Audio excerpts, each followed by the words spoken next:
So finally, there is the howitzer. It is more powerful than the other armor units, so it costs us 2. It counts as 2 of your 12 armor units. So if you took this, you would only get 10 other armor units. If you took 2 of these, you'd only get 8 other armor units, etc. It has 2 quite powerful strengths and 2 very limiting weaknesses.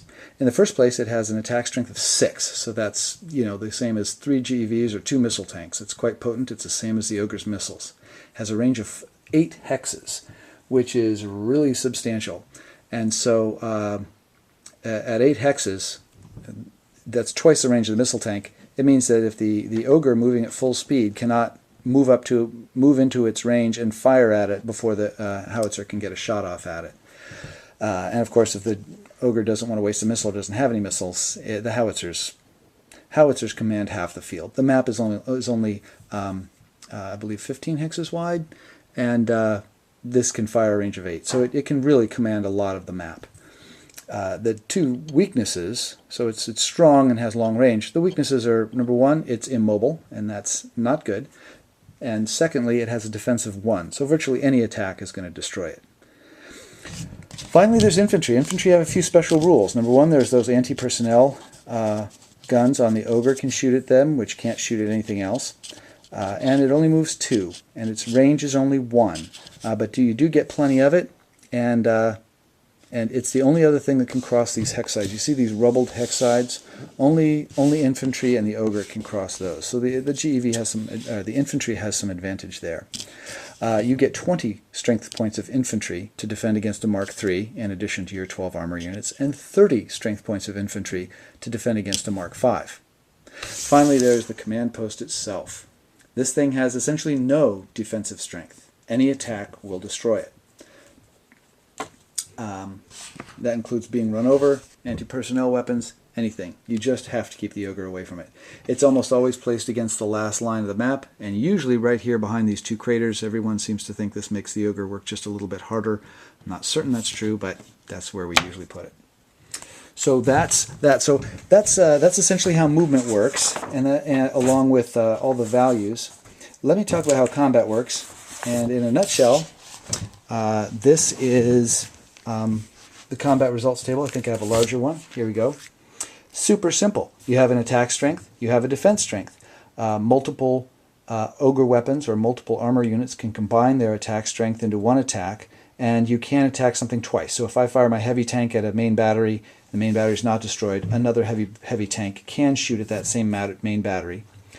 You total the combat strength, you divide by the defense strength, you round down, and you look at this table. People get queasy about tables. They don't want to spend their game time looking things up in tables. You're not going to have a problem. You're going to memorize this table by the end of the first game and never look back. In a nutshell, just starting with a 1-to-1 attack, a 1-to-2 is no effect, 3 or 4 is disable, 5 or 6 is destroy. That's it. As you go to 2-to-1, 3-to-1, you just slide it up 1.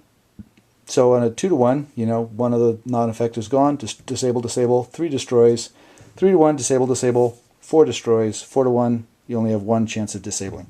You'll believe me, by the time you've suffered through one game and watched your Ogre or your defense get blasted, you'll remember this. The only thing that breaks the pattern is the 1-to-2. Here, to keep the pattern, this would be a disable. It doesn't count. 1 through 4 is no effect. 5 disable, 6 X. You'll hardly ever look at this chart once you've got the hang of it.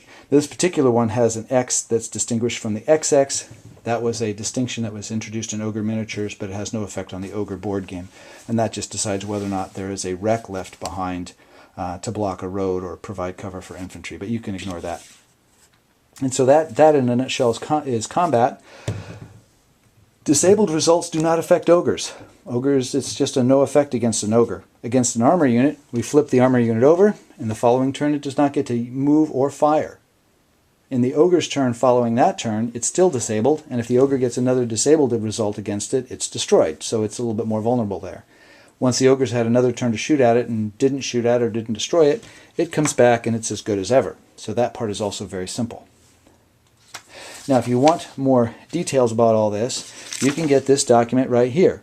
This is the Ogre Lite. It's the miniatures rules, so it has the terrain rules from GEV, and it says 2 inches instead of 1 hex. But all the unit stats and everything else is pretty much the same. It's got a nice ruler along the top. This is a free download from e23.sjgames.com. So if you want this, go get that. Also, at e23.sjgames.com, you can get this. This is the Ogre Miniatures book.